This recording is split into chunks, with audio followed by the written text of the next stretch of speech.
你们三个怎么回事啊？啊，不好好练习，在这捣什么乱呢？在这跪2个时辰。刘嬷嬷，我们真的不是故意的，实在是踩了什么东西，滑了脚。嬷嬷，这儿有蚕豆，您看，玉兰姐姐准是不小心踩到了才摔倒的。这怎么会有个蚕豆呢？你怎么了？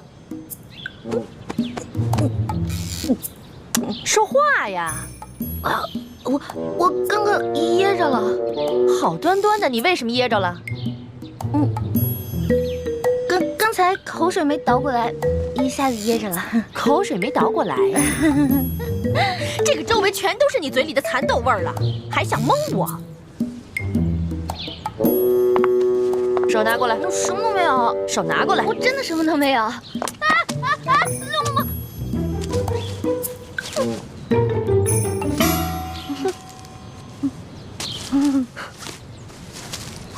哼，你还想抵赖吗？看来我不给你点教训，你是真不知道什么是公规呀。来人呐，等一下。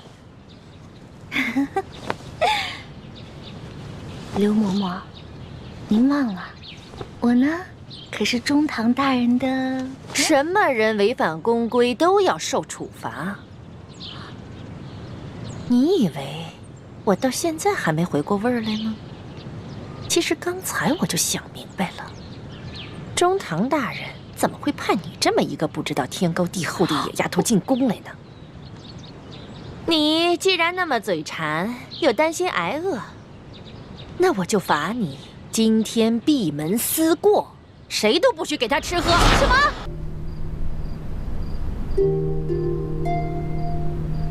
还好还有一颗小蚕豆。好好吃。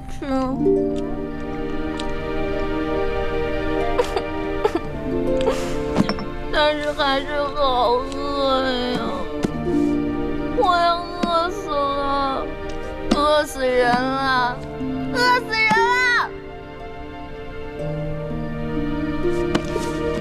喝点水顶顶饱吧。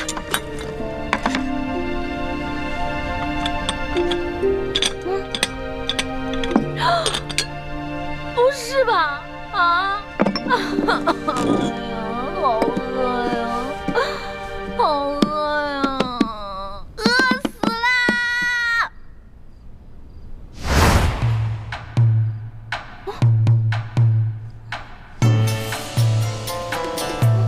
好呀。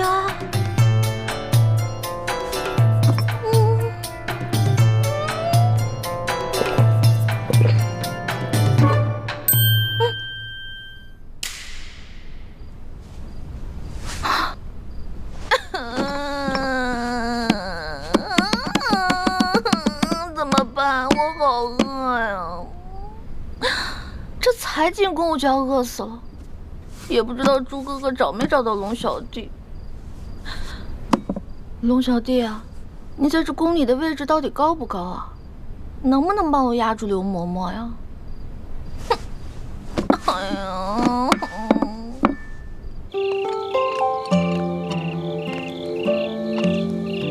大哥，大哥！大哥，大哥，大哥，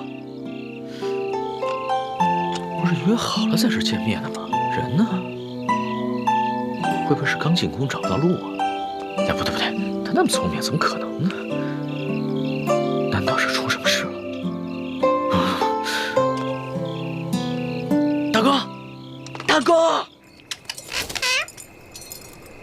哎呀，饿死了！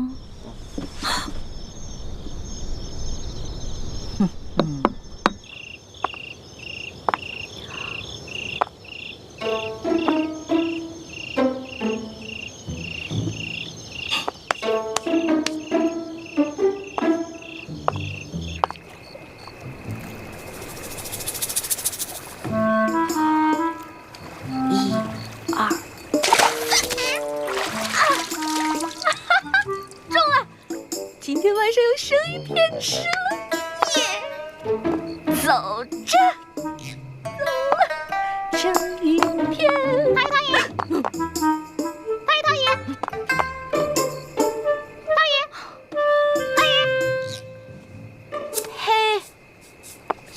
吓死我了！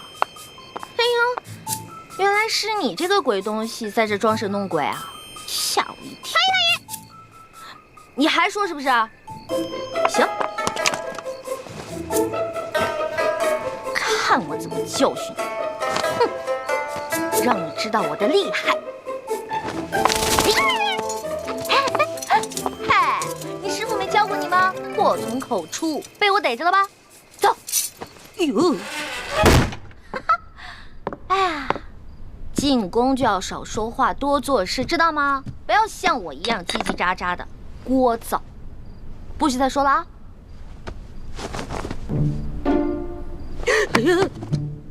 喂，不是吧？我没杀你啊！不是我杀的，不是我杀的！哎，你醒醒，你醒醒！不是吧？我把你给憋死了！啊，我不是故意的，要不然我给你念《金刚经》超度吧。对不起，对不起，对不起，对不起啊！咱们储秀宫里喂了几年的鹦鹉，居然不翼而飞了。养在池塘里的锦鲤也少了一条。说吧，谁干的？知道吗？嬷嬷，玉兰、荣慧、秀禾昨晚出去过。玉兰、荣慧、秀禾，你们出来。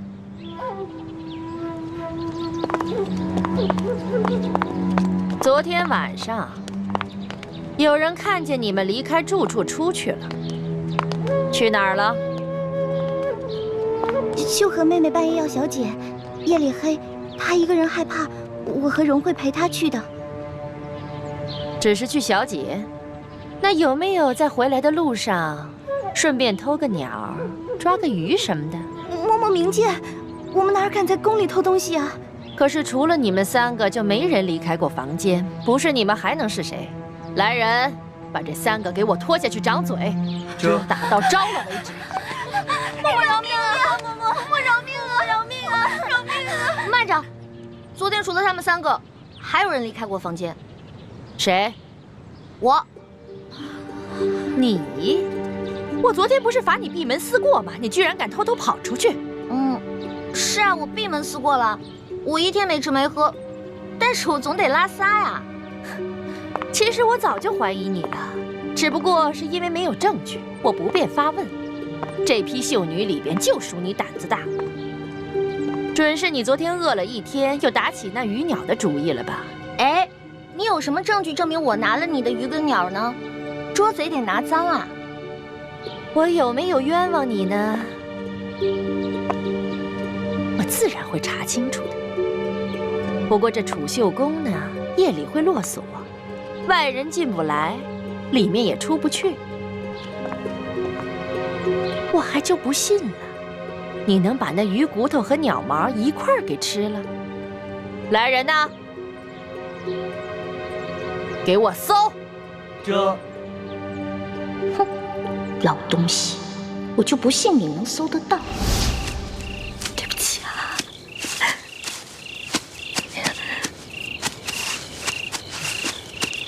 对不起，对不起。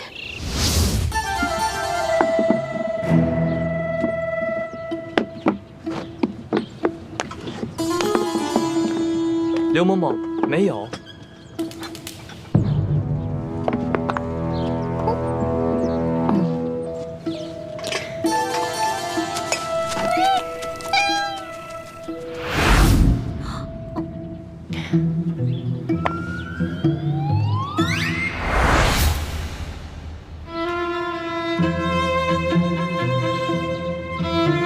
这个丝帕是你的吧？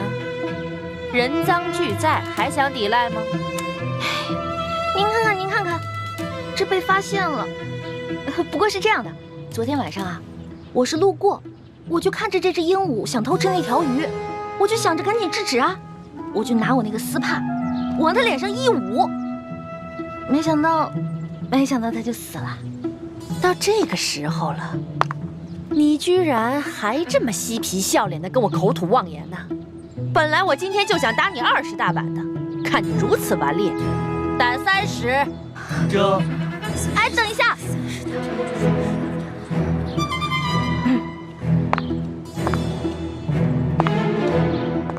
刘嬷嬷，您别忘了，我可是中堂大人的人呐。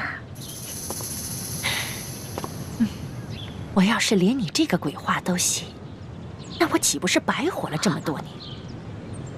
拖出去打！这，我说的都是真的。慢着。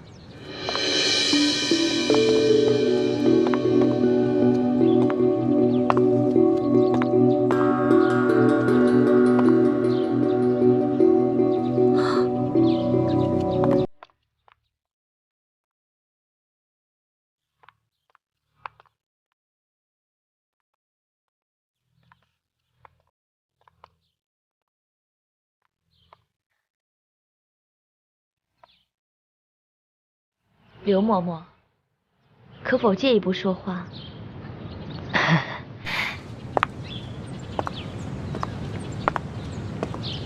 这个秀女，我瞧着倒是挺有眼缘的，就替她说个情吧。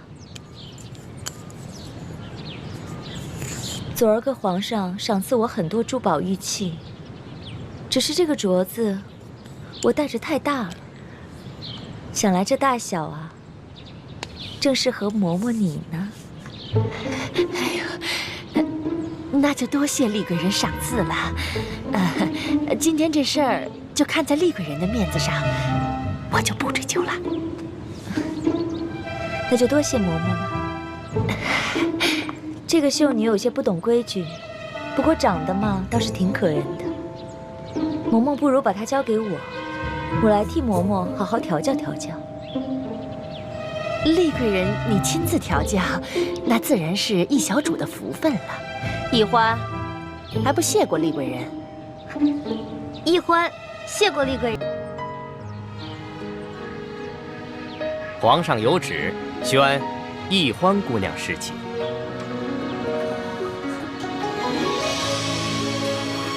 臣女易欢，谢皇上恩典。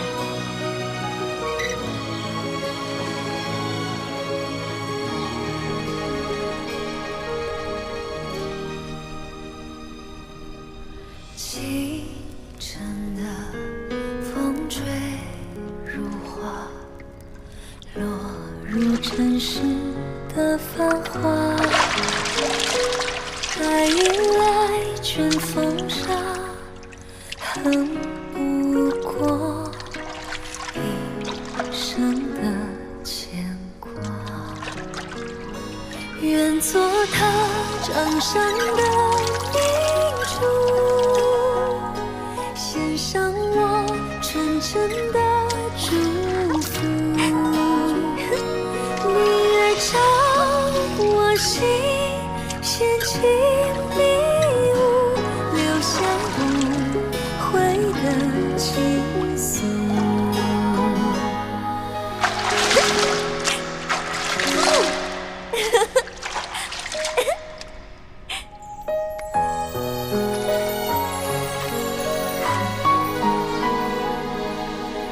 李公公，李公公，我要换的衣裙在哪儿啊？易欢姑娘，侍寝是不能穿任何衣服的。你要是沐浴完了，就请出来，我们为您裹上红绸，然后呢，就抬去皇上的寝宫。不能穿衣服啊？对，就连任何首饰都不能戴。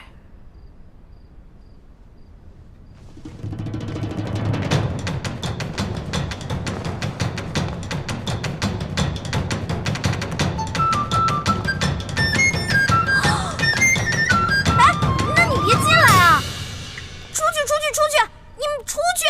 不行，必须由我们亲自给你裹好红绸，顺便检视一下易欢姑娘的身体皮肤状态，看看有没有突发的瑕疵，以防止易欢姑娘夹带其他的物品。那哪行啊？男女授受不亲。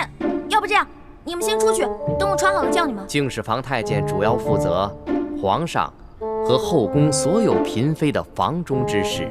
易欢姑娘入宫之后，难道就没有学习过吗？学是学过了，但我现在不是还有点不习惯吗？这，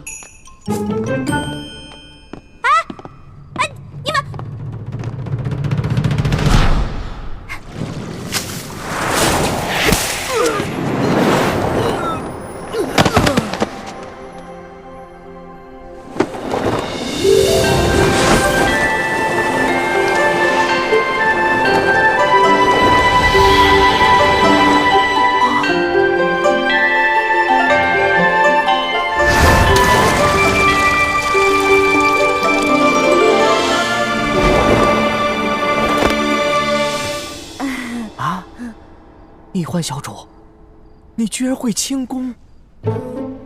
我爹啊是武将，所以从小呢，我跟他学过一些。哦，公公啊，我也知道这宫里的规矩啊不能破，但是有的时候，咱是不是可以商量一下？我进宫之前呢，我爹给我留了许多提起钱，明天我好好重谢3位公公，怎么样？好吧，那只此一次啊，下不为例。知道了。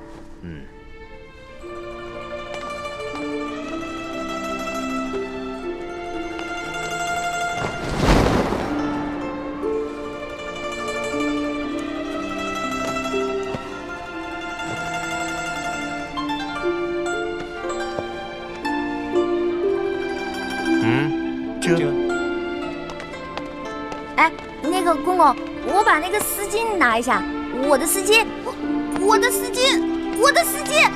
哎，公公，易欢姑娘，别说丝巾了，一根丝线都不能带。我的丝巾，公公，我的丝巾！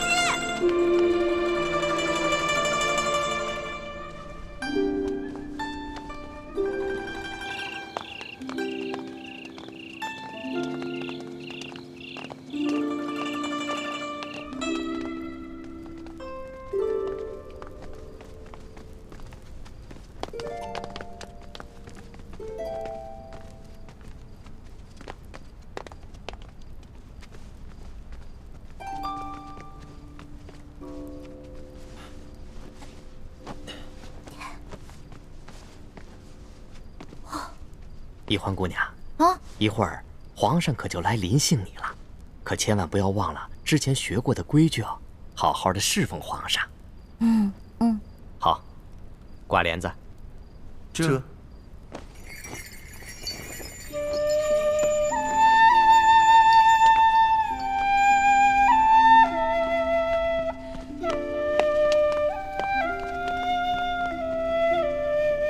原来这就是皇帝的寝宫啊！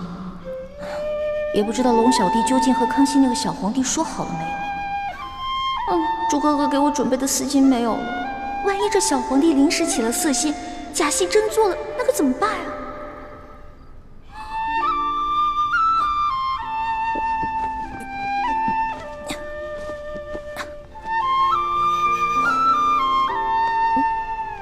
完了！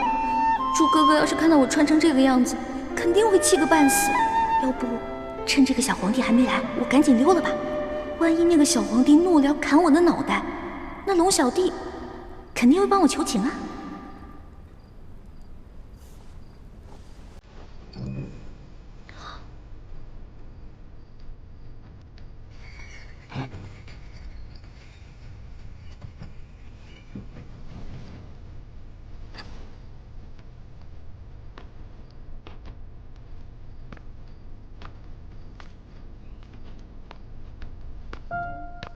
你要去哪儿啊？你谁啊？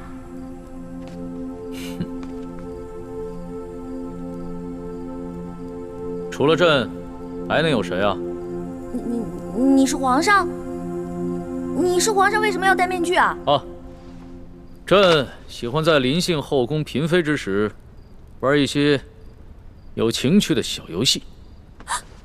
臣女易欢叩见皇上。皇上万岁万岁万万岁！起来吧，这里又没有外人，不必那么拘束。谢皇上。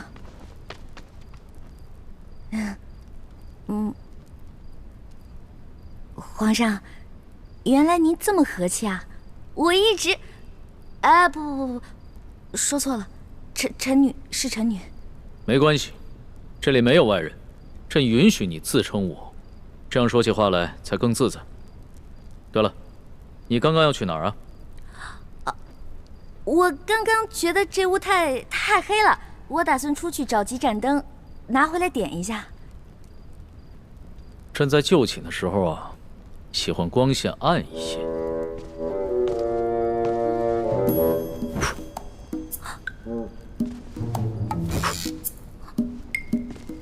皇上！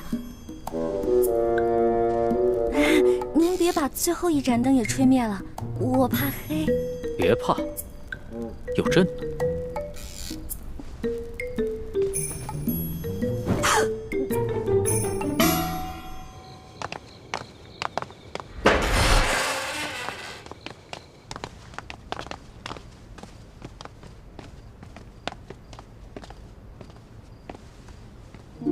微臣李建清叩见厉贵人。李太医免礼。谢厉贵人。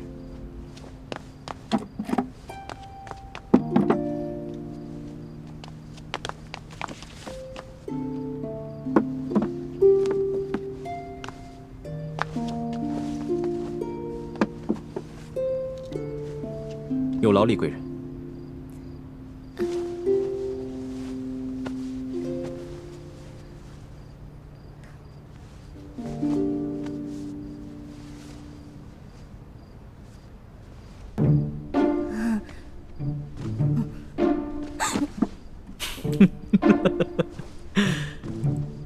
你看起来好像在发抖啊，很怕震啊？我没有，我只是觉得这屋子比较冷而已。哦，你穿的这么少，难怪会冷。要不然这样，你到朕的龙床上躺一会儿，盖着被子暖暖身子。哦，让我上床，这小皇帝果然没安好心。我突然不冷了。那就让朕抱抱你，替你暖暖身子。你果然很怕朕啊！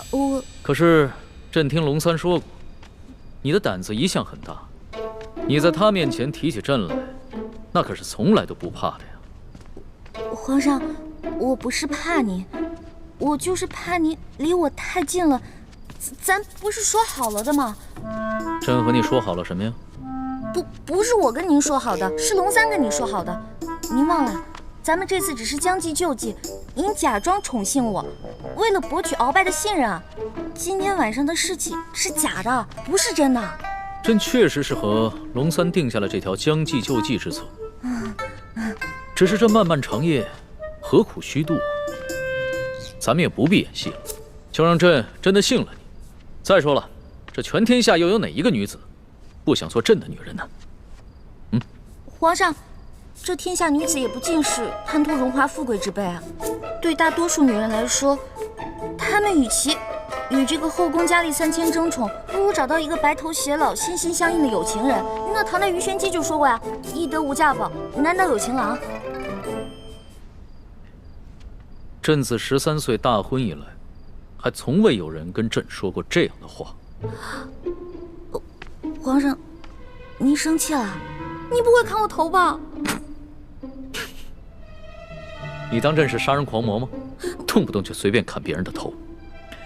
你这句话非但没有激怒朕，反倒更加激起了朕的兴致。我看咱们也不必苦苦做戏了，就让朕真的信了你。待共度良宵之后，朕便封你做贵人。皇上，你觉得如何？皇上，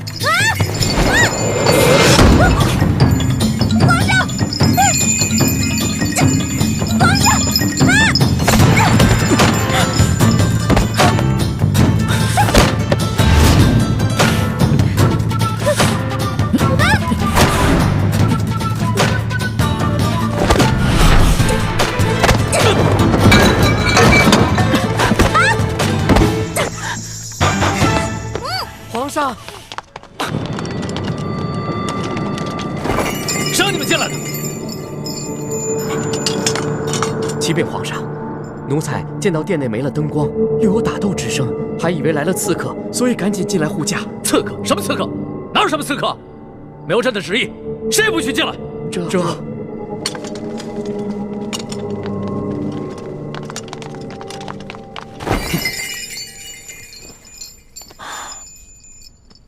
好了，别再动手了。再动手的话，真把你当刺客，你这颗脑袋就真的搬家了。你哭什么呀？皇上欺负人！朕怎么就欺负你了？是你先对朕出的手啊！这还是第一次有人敢在朕的龙床上对朕大打出手，只怕也是古往今来第一个敢在龙床上对皇帝大打出手的女人吧？皇上强词夺理，明明就说好了，还强迫人家，人家不想反抗，反抗还不让，反抗打不过人家就吓唬人家，哪有这样的？朕有你说的那么不堪吗？好了，别哭了。要是被外边的太监给听见了，不知道的还以为朕欺负你一个弱女子呢。那皇上你离我远点，我就不哭了。你让朕远点，朕就远点，那朕岂不是很没面子？啊，龙小弟，你在哪儿啊？你还说皇上是个正人君子，结果皇上却欺负一个弱女子。来，好了，别哭了。哎，朕不跟你这个小女子一般见识。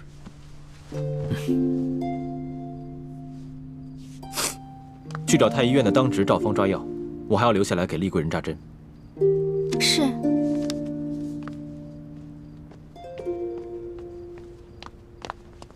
你去烧壶热水，一会儿我要替丽贵人更衣。是。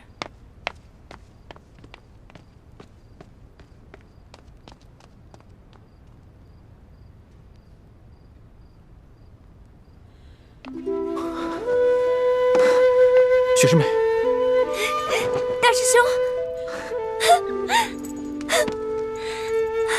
太好了，我还以为我再也见不到你了呢。怎么会呢？你们师兄妹好好聊一聊，我在外面替你们把风。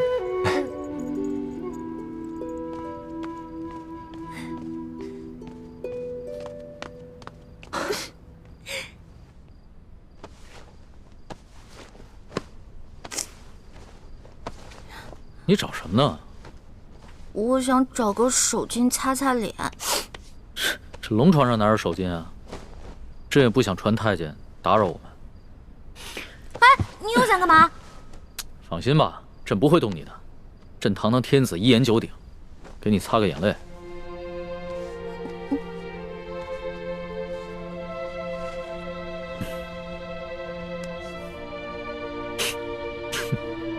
看看你现在这副样子，亏龙三还说你是他的老大。哎，他是现在看到你哭得跟鼻涕虫似的，还不笑话死你？其实我在龙三面前好多都是吹牛的，我没有他说的那么勇敢，我也没有多少江湖阅历，我也从来没被哪个登徒子轻薄过，何况是被全天下最有权势的轻薄过，我能不害怕吗？朕听出来了。你是拐着弯儿骂朕是个好色轻薄的登徒子是吧？臣女不敢，臣女没这么说。皇上，臣女能不能请求皇上一件事儿啊？说来听听。您能不能别把今天晚上的事儿告诉我龙小弟啊？如果你告诉他的话，以后我就没脸在他面前充老大了。哎呀，朕又不是长舌妇。哎，不会告诉他的。哎，不过朕保全了你在结拜兄弟面前的形象，你要怎么答谢朕呢？皇上，您可是全天下最有权势的人，也是最有钱的财主，您就为这么点的小事儿勒索我一个身无分文、身无寸缕的小女子啊？又是朕的不是啊！你怎么说来说去都是朕的不是啊？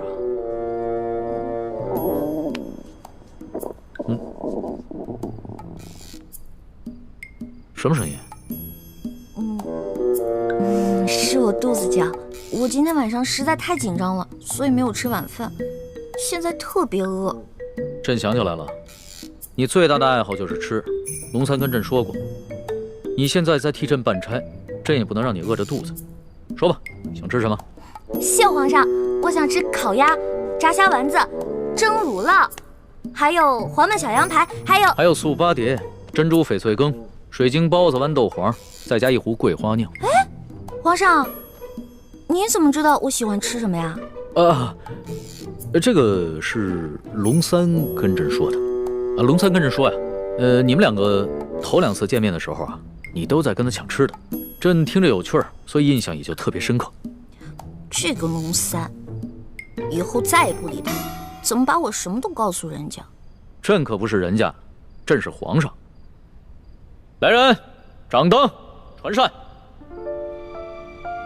倾城，你进宫的这些日子以来，过得还好吗？我不得不离开你们这些亲人朋友，来到这个活死人墓一样的紫禁城，和成百上千的女人争奇斗艳，来取悦我们最大的敌人。你说我能过得好吗？对不起，倾城，要你冒名顶替舒婉欣进宫的方案，我本来是不同意的。可这是6位师父一致的决定，我也无力反对。大师兄，你不必自责。就算你反对，我也会主动要求进宫的。毕竟我们这些在明珠谷长大的孩子，没有一个人能为自己活着。就连单纯任性的小师妹，不也阴差阳错的进了宫吗？是我太无能了，还要让你们几个女孩子冒这样的风险，忍受这样的侮辱。今晚，易欢也要被召去侍寝了，也不知他现在怎么样了。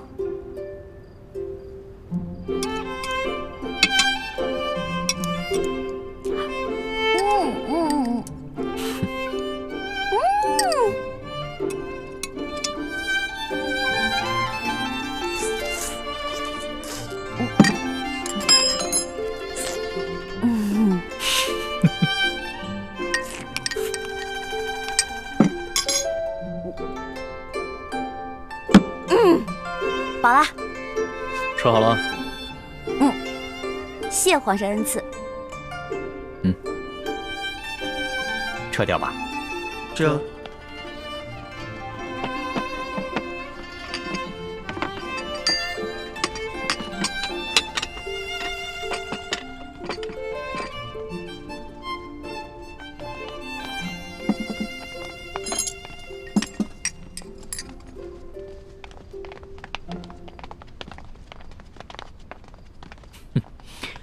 看你吃东西啊，还真是有趣儿。你一个女孩居然能吃得这么香，你这小小的肚子里，到底是怎么装得下这么多东西的呀？要论得上吃啊，这朕的整个后宫，无人及得上你。哎呀，那是他们装的。因为您是皇上嘛，他们在军前得注意自己的礼仪，所以要压制自己的食欲嘛。孔圣人也说过呀，人生3大乐趣，食、色、性也。所以呢，这个美食是人生最大的乐趣之一。说得对。食色是人之本性，现在食之乐趣你已经享受过了，要不要再享受一下色之乐趣啊？看来这个色狼皇帝还真是狼心不死啊！哎呀，要是猪哥哥给我的丝巾在就好了，让我骗他闻一闻，就能让他乖乖睡着。哎呀，这一夜良宵还剩一半啊！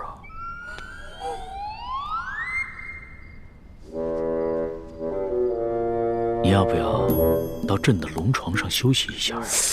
哎呦呵！你又想干嘛呀？皇上，吃太多了，我撑到嗓子眼儿了，我想运动消化一下，可以吗？行。要是连这个朕都不准，那朕岂不是很不懂得怜香惜玉啊？你既然想消食，那就请便吧。谢皇上恩典。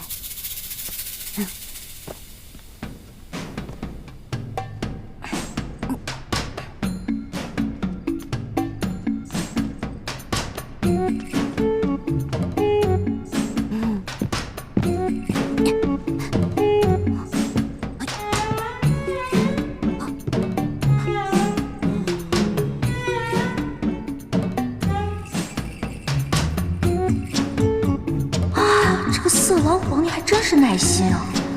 看来是打定主意要吃了我总不能就这么运动一晚上吧？这可怎么办？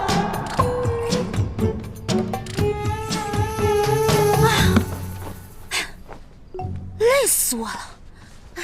你累了啊？那要不要到朕的龙床上休息一下？哎呦，皇上，我可能吃坏肚子了，我肚子特别疼。刚才吃了好多杂七杂八的，特别疼。现在你肚子疼啊？那要不要朕传个太医给你瞧瞧？那不必了，我只要回自己的房间睡一会儿就行了。既然你都要躺在床上休息，那为什么要回到自己的房间休息呢？朕的龙床一样可以休息啊。我这可不一样啊！我肚子疼，我可能会拉肚子，我在您这儿拉肚子不合适，是不是？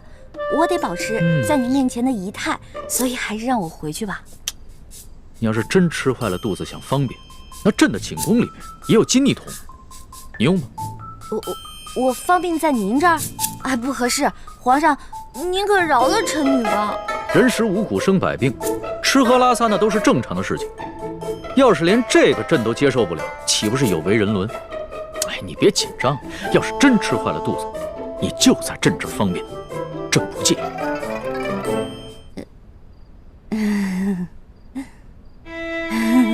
你看着我干嘛呀？黔驴技穷了，是吗？这个色狼皇帝想吃了我，门儿都没有。哎，有了，我可以骗他行酒令，我灌醉他。为什么又不说话了？是不是又在想什么花招啊？哎，皇上，咱们玩耍骰子赌酒吧。这样，咱们赌，如果你赢了，我就听您的上龙床；但如果你输了，您就让李公公送我回去。怎么样，敢不敢赌啊？这倒是挺有趣的，还从来没有人敢跟朕耍骰子赌酒的。好，朕就依你。来人，上一壶酒，再加2副骰盅。哎，等一下，上一坛酒。皇上要喝酒，咱们就喝大的，杯算什么呀？咱们用碗喝怎么样？好，那朕就看一看你的酒量到底有多好。皇上不好意思啊，您输了，喝酒，喝。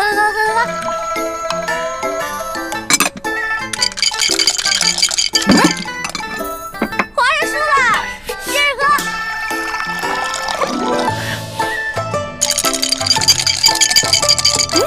又输了，来，我给您满上，咱们再来一局呗。不行，不行，真不行。去哪儿啊？这酒还没喝呢。皇上，皇上，皇上。哎呀，让我看看皇帝长什么样。让我看一眼。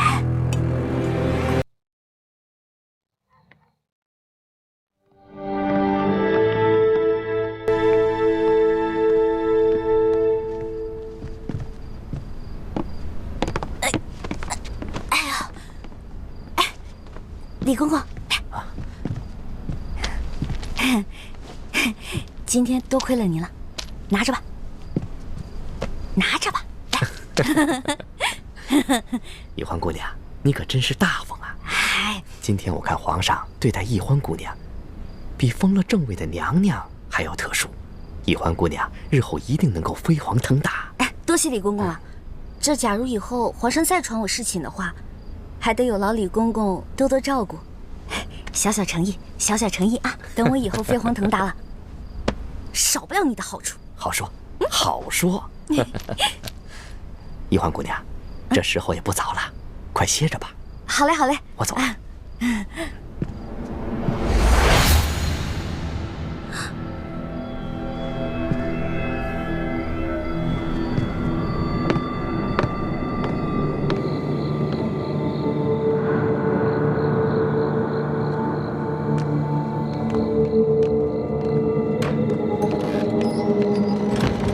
公公，这儿有没有方便的地方？咱家带你去吧。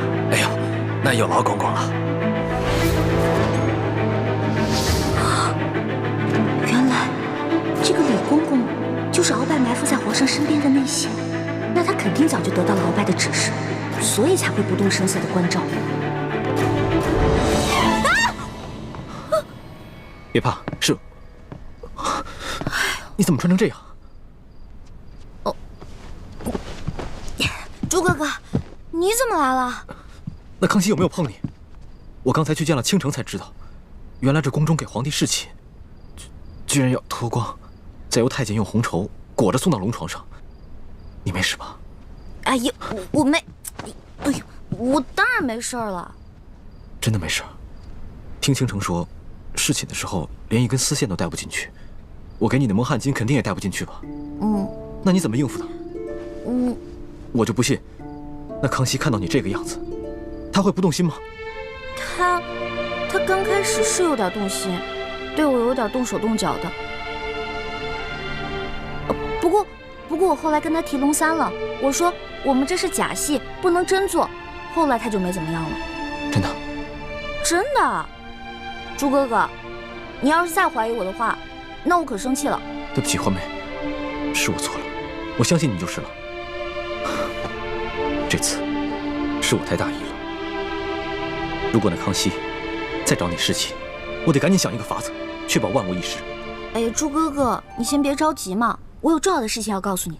我才发现，原来这个李公公就是跟鳌拜勾结的内奸，怪不得李公公今天这么照顾我呢，肯定是鳌拜提前跟他打过招呼了。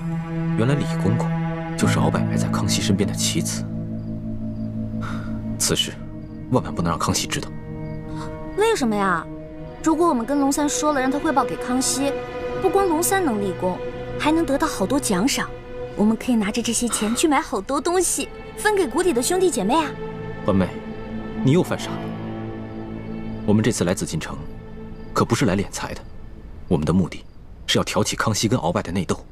你想啊，如果我们帮康熙除掉了鳌拜埋在他身边的一条蛇，这对于我们来说能有什么好处？对，你说的对，那我明白了。哎，一叶哥哥跟樊姐姐怎么样了？刚刚得到他们的消息，他们已经跟踪到了吴应奇的车队，正在想办法下手。我们在宫里的计划还挺顺利的，希望叶哥哥跟樊姐姐能顺利的找到1号金钥匙，这样我们就可以早日平安的团聚了。我先走了，早点休息。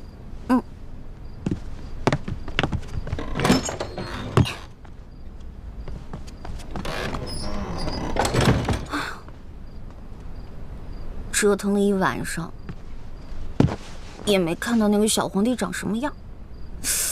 他长什么样呢？你觉得如何？皇上啊！嗨，我管他长什么样呢，反正不过就是一个风流流氓鬼。呸！不管了，睡觉去了。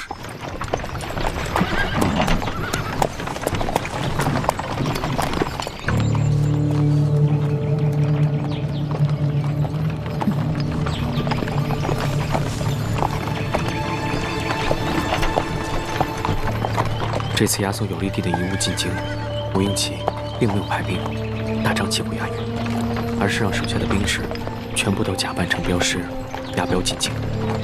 你看见了吧？那人叫石青红，是吴三桂手下最骁勇善战的副将之一。我记住了。不过我们跟踪车队这几天，吴应奇一直躲在车上不肯露面，这里面会不会有什么蹊跷啊？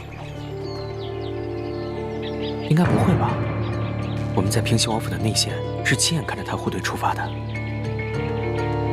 只不过传闻，这个吴二公子一向深居简出，性情内向。这快下雨了，一会儿他们想必也要躲雨。前面有一处凉亭，不如我们先去守株待兔，看看这个吴应奇究竟是个什么样的角色。走。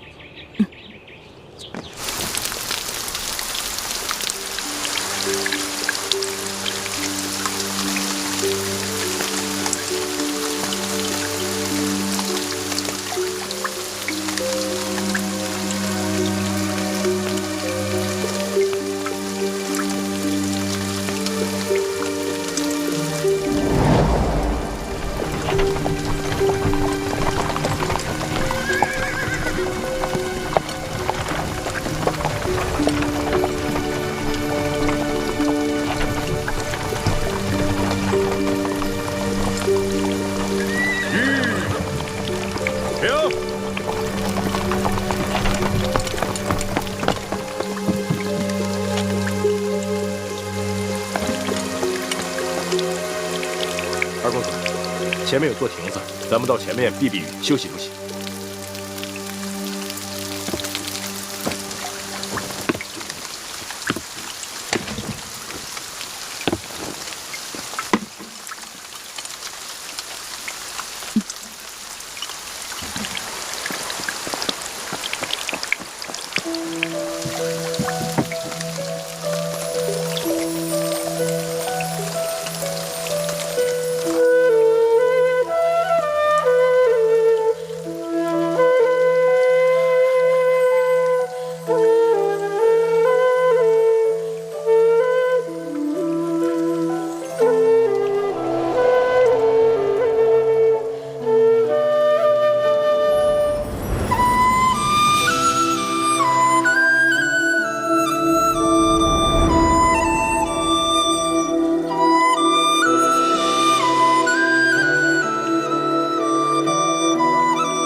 没想到吴三桂这个大汉奸的儿子，居然长得一表人才。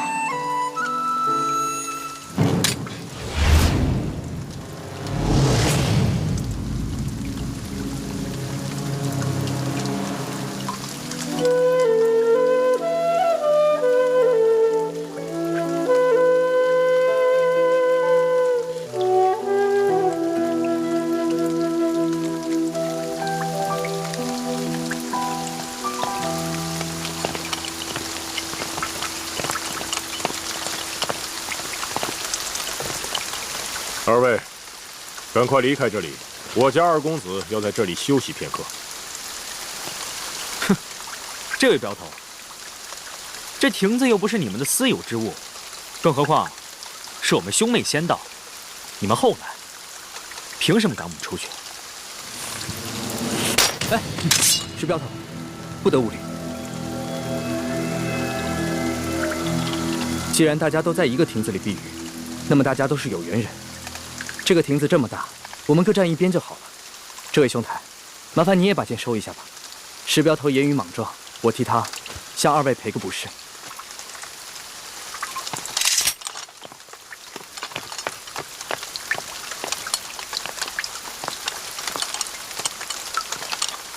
二公子，请。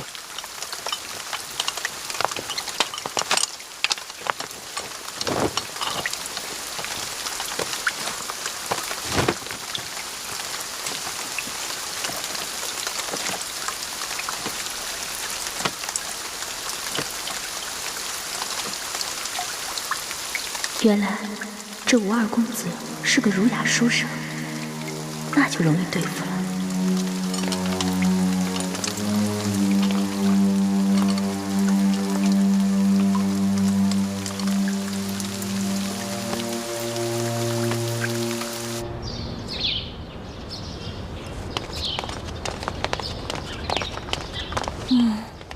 这个龙小弟怎么回事？还不来？气死我！老大，哎，放手，待会儿被人看见了，咱俩都有麻烦。我问你，为什么让我等那么久啊？哎呀，你还说呢？要不是昨天晚上你把皇上灌多了，啊，今天我值班，他没醒的话，我能擅离职守吗？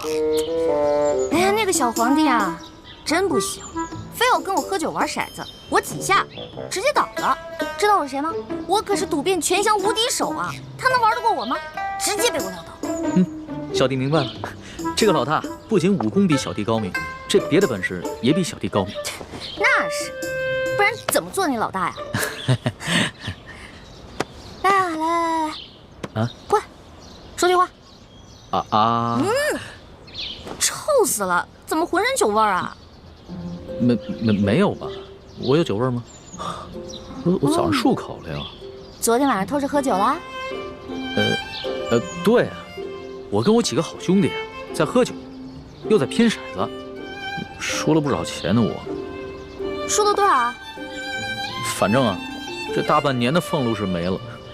老大，你可得帮帮我。放心，我是你老大，你是我小弟，你的事儿就是我的事儿。回头老大教你几招，保准你把钱全都赢回来，怎么样？真的？那当然。老大，你是不是所有赌术都会啊？也不是啦，毕竟老大也是个小姑娘嘛，小姑娘家家的，又不能经常往赌场里跑，是不是？是，老大还是个淑女嘛。差不多吧。不行了，小心，慢点，慢点！哎呀，姑娘，求求你帮帮我们吧！快起来！我儿媳妇回娘家探亲，路上不小心动了胎气，现在天上又下着雨，前面5里地就是接生婆王婆婆家，你能不能把马车借我用用？那马车不是我的，是这位公子的。你帮帮忙吧！石镖头，要不然把马车给他们，让他们去找接生婆吧。不行，万一这女子要是在半路生产，岂不是弄脏公子的车？石镖头，救人一命胜造7级浮屠，更何况区区一辆马车算什么？快去吧。不行，出门的时候老爷吩咐过我，要我务必保证您的安全。可是眼下这2位一看就知道是来路不明的江湖中人，我不能离开公司半步。石镖头，他们2人一看就是面善之人，况且和我也没有什么深仇大怨，你有什么可不放心的？这样，我陪你一起去。公子，万万不可！万一这娘子要是真在您的车上生产，您可就沾了血光之灾，惹来一世的晦气。哎呀，公子啊，我求求你了！你快起来！公子，求求你了！这位镖头，我和我妹妹都是猎户出身，我妹妹的脸只是小时候不慎被熊瞎子给抓伤了，所以才不得已戴着面纱。可我们都是安分守己的平民百姓，不然这样吧，我同你一起送着婆媳去找接生婆，只留下我妹妹和你家公子在这庭中，这样你总该放心了吧？这个办法好。石镖头，事不宜迟，你们赶紧去吧。也好，二公子，你自己多加小心。好在押送镖车的伙计们随后就到，要是真出什么意外，记得及时发送求援信号。好了，赶紧去吧。哎呀，多谢公子，多谢公子的大恩大德。来，快起来。老太婆无以为报，只有以后多为你烧香祈福了。来，这个您拿着，路上有。谢谢。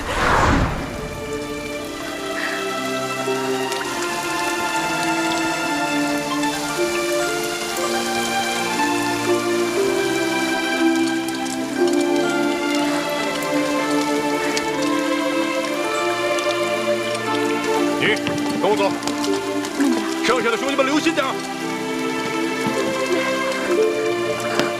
慢点啊！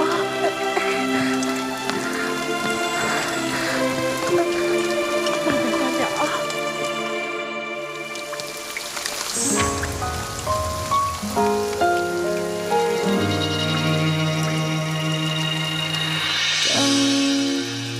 何时天会晴？雨后的世界比较安静，听爱情的声音，在思念湖畔回声记忆，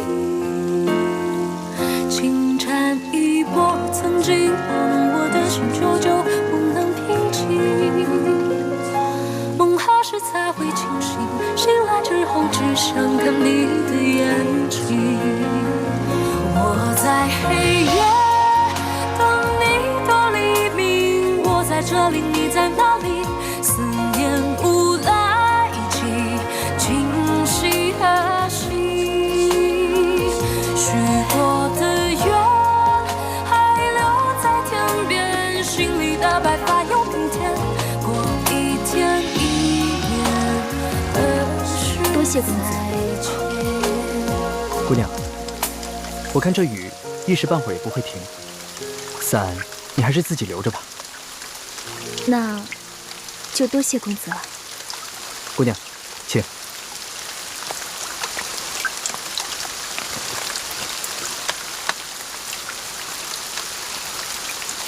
不知你们兄妹2人是要赶往何处？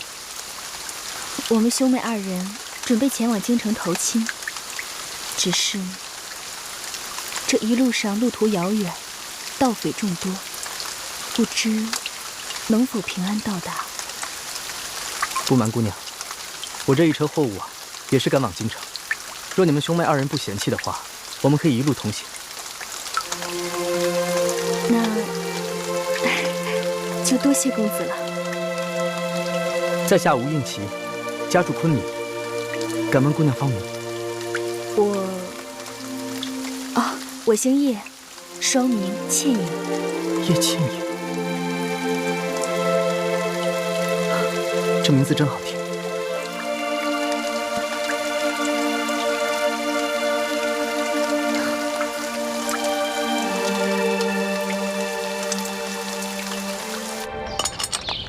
老大，跟你说一件事儿。接下来呢，皇上为了掩鳌拜耳目，会接着找你侍寝。昨天晚上，皇上是不是对你还算客气啊？别提了，那个小皇帝简直就是个风流色鬼，刚开始还想对我动手动脚的。老大，那你没被吓哭啊？哼，怎么可能啊！我是老大，武功高强着呢。后来我就跟他喝酒玩骰子，锵，小皇帝倒了。老大智勇双全，小弟佩服佩服。还好吧？哎，知道这是什么吗？骰子。老大教你几招，准保把你昨天输的钱连本带利赢回来。但咱可说好了，你赢回来的钱得和我一半对分，知道吗？没问题，5分。这还差不多。真疼啊！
这下万无一失了。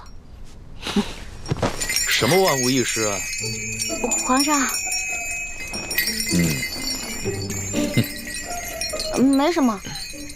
皇上，您要是想安寝的话，我就下去，您躺在这龙床上，然后1个时辰以后，让李公公把我抬回储秀宫就行了。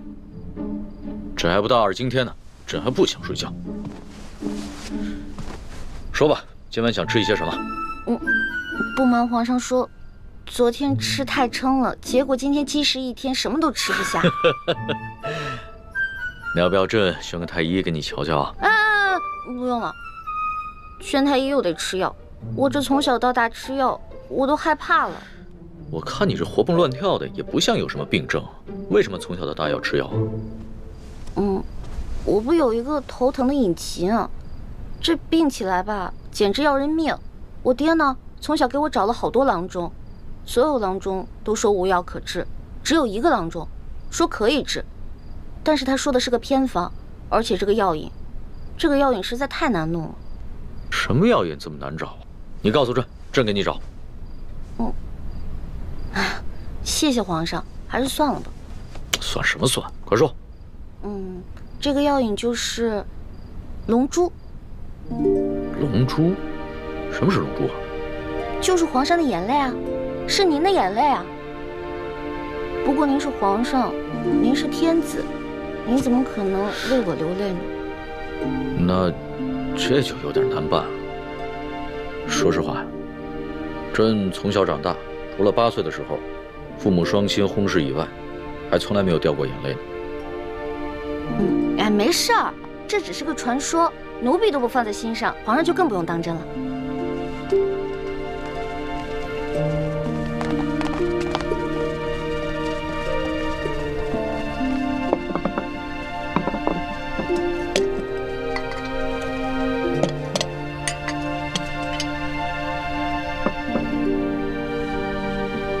您这是干嘛呀？昨天晚上朕输得一塌糊涂，所以啊，朕今天想挽回个面子，你敢不敢再跟朕赌一把酒啊？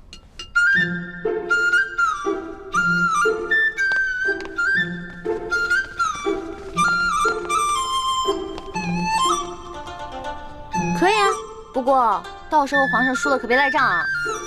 你放心吧，朕虽然有色心啊，但是更有毒品。你说什么？那个李公公长得跟我一模一样。不错，我已经吩咐一欢，让他万万不能告诉龙三，李公公就是鳌拜的内奸。那他叫什么名字？李德福。李德福，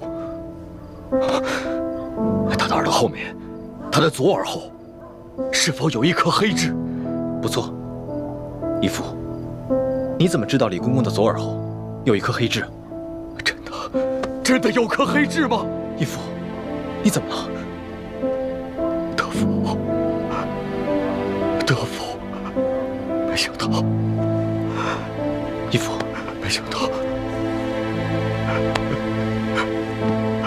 没想到，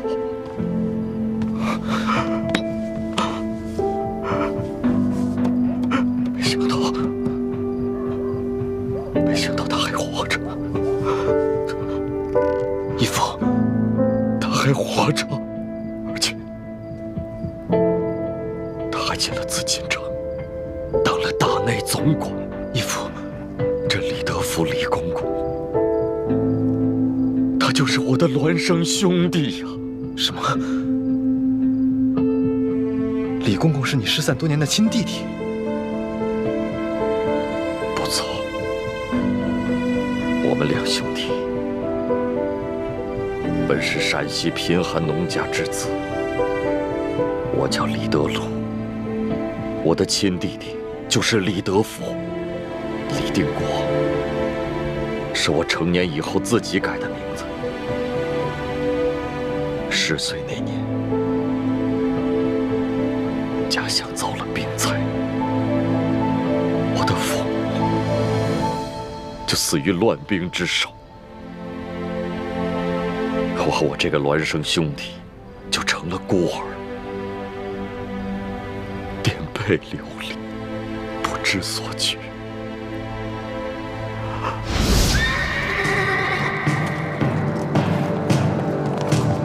啊，糟了，是抓丁的，快跑！那边有2个人，给我抓住他们！是，站住！弟弟，你藏好了。哎，哥哥，你去哪儿呀？我去引开他们。不行，哥哥，爹娘临死前说过，要我们兄弟俩永远都不能分开。爹娘不在了，你就应该听我的。现在到处都在打仗，我们2个要是都被抓了，就都活不成了，那咱们李家就真的绝后了。哥哥。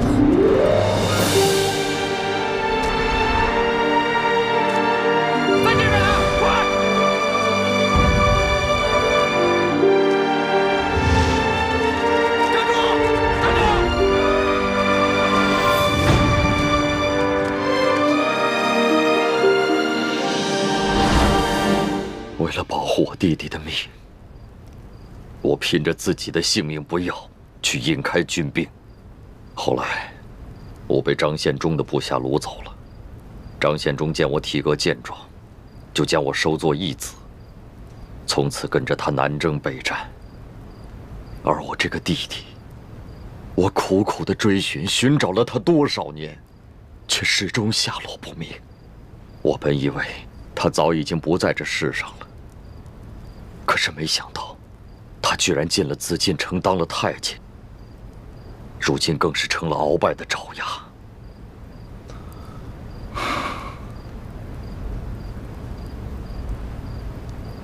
义父，要不要跟他挑明身份，让你们兄弟相认？不，如果你跟他挑明关系，那你跟易欢就暴露了。我这个兄弟失散了这么多年，他现在变成了什么样的人，我是一无所知。他是否还顾念着跟我的手足亲情，我毫无把握。我们不能冒这个险。好，那我暂且不动声色，慢慢观察，慢慢找机会去试探他。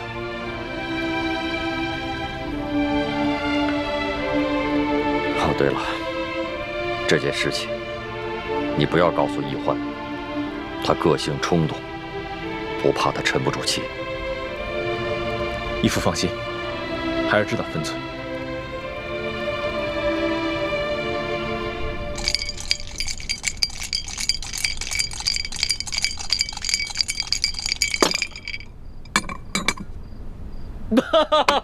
你又说了，来，喝。干嘛？朕都愿赌服输了，你还想赖账啊？有鬼！什么鬼？这好奇怪啊！皇上，你今天掷骰子的手法怎么变得高明起来了？昨天掷骰子10把当中，你最多只能赢3把，可是今天却跟我不相上下了。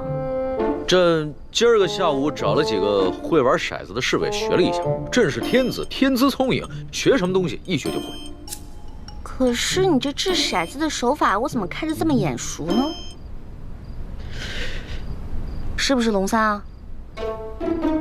果真是他，他居然把我传授给他的独家秘籍传授给皇上了。哎，你不要管龙三了，你虽然是龙三的老大，但朕可是龙三的主子。朕要是问他什么，他就必须得据实回答，这让他做什么，他也得如实做。皇上，龙三可是个老实人，您可千万别欺负他。你这么关心他？我在我们这一辈当中是年龄最小的，所以呢，好不容易当个老大，而且他这个小弟还特别的崇拜我，我当然得维护他、保护他了。行，朕知道了，看在你的面子上，朕就不欺负他了。不过，你拿什么来感谢朕呢？皇上，您现在特别像我认识的一个姓周的乡绅老头。这姓周的乡绅老头长得跟朕很像吗？长得不像，做事风格像啊。这个乡绅老头之所以能发家呀，就是因为算盘打得精明，瞅准时机吃拿卡要。李欢呐，李欢，你又拐着弯的骂朕。臣女不敢，是皇上昨天说的呀，不会因为一句话就变成砍人头的狂魔，所以臣女才开了个玩笑嘛。哎呀，皇上，臣女出身卑微，是一个野丫头，又缺乏父母的管教，所以什么事儿都不懂，没法伺候您。要不然您现在让李公公来接我，让我回储秀宫吧。哼，朕明白了，你想激怒朕，然后让朕把你送走是吧？朕不上你的当，快点来接着赌。咱们说好了，你要是输了，可就得上朕的龙床。现在不输不赢，来！天哪，再这么赌下去，他的技术越来越娴熟，我的输面就会越来越大，这可是大大的不妙啊！皇上，您想让我赌也可以，不过得答应我一件事儿。你说说看。我一直都不知道天子长什么样，能不能把您的面具给摘下来啊？朕这几天上火长了几个火疖子，不便见人。难道他真的长得很丑，不好意思让我看？皇上，您看咱们也喝了好多酒了，要不然咱们先去您那龙床上躺会儿呗？上朕的龙床？你就不怕朕占你便宜啊？不怕呀，皇上一言九鼎，肯定说话算数嘛。那可不一定啊。朕虽然是天子，但是朕也是个男人。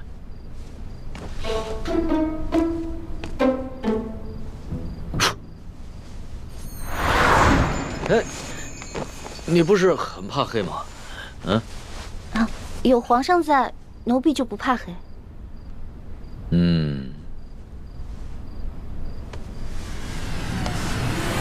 不对，有鬼。哪儿来的鬼啊？你不是一向很害怕朕的亲近吗？朕知道了，你一定是想出了什么新招来对付朕，对吧？哪有啊，皇上，我怎么闻到这屋里有一股香味儿啊？香味儿？朕的龙床上哪有什么香味儿啊？倒是你身上有一股淡淡的清香。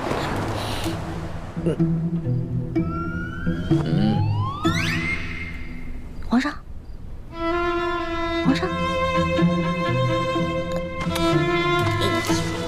咸猪手，不对，咸龙爪。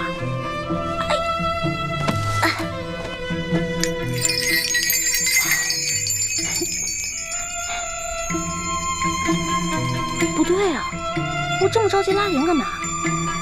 先看一看这小皇帝长什么样，一直戴着面具，得多丑啊！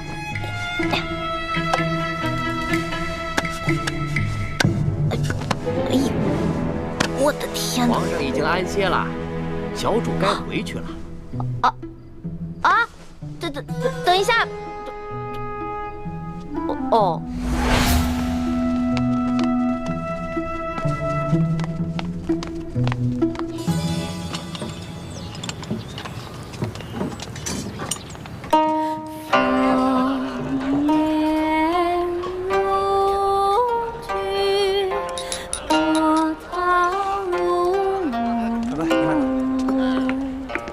来，昨日在雨中，多亏吴公子侠义相助，否则那婆媳二人性命难保。我们兄妹且待那婆媳二人敬吴公子一杯。不必客气，在下也不过是举手之劳。哎，石镖头，不如跟我们陪饮一杯。走镖途中，我从不饮酒，不过二公子倒可以开怀畅饮，恕在下难以奉陪。真是尽忠职守啊！带回到家中，我一定替你多多进美言。多谢二公子。二公子，我兄妹二人再敬你一杯，多谢二公子容留我们一同进京。倩影姑娘，你实在是太客气了。我们昨日不是共同在雨中救助那产妇吗？还一同见证了一个新生命的到来，这是多么难得的缘分！来，干来！几位客官，赏点钱吧。给。谢谢客官。几位客官，小女子卖艺不易，赏点钱吧。拿去吧。谢谢这位大爷，谢谢这位大爷。爷，等会儿，爷给你这么多钱，是让你陪爷喝酒的。来，陪爷喝一个。我不会喝酒，我真的不会喝酒。敬酒不吃，吃罚酒啊！来，喝一个啊！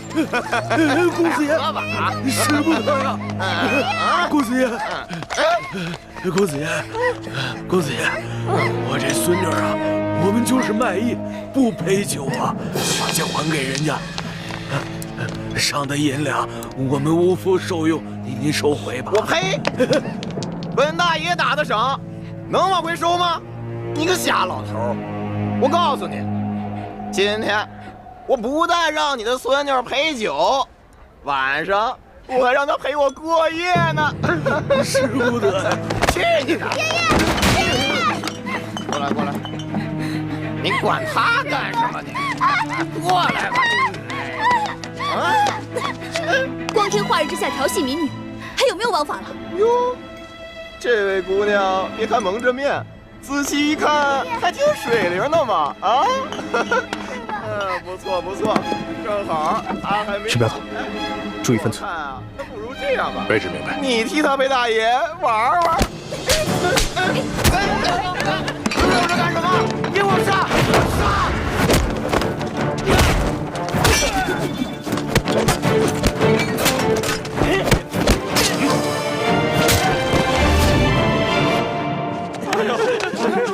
快走！快走！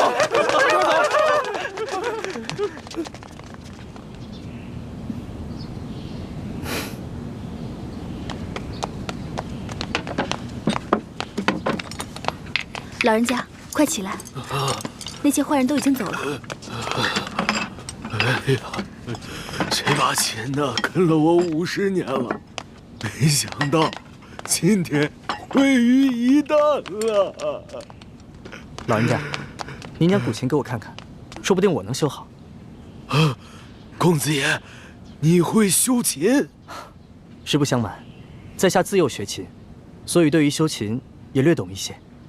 哎呦，那太好了，那太好了，那有劳您了。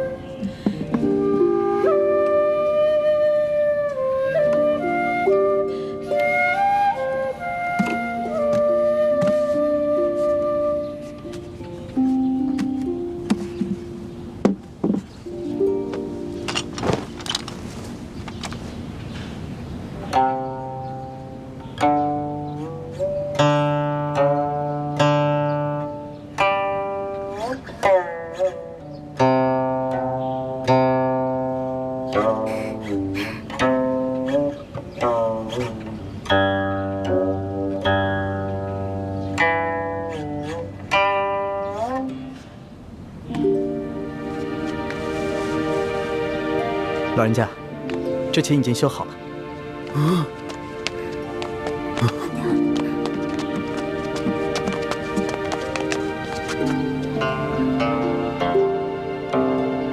公子不光琴艺高超，修琴的技艺也了得呀！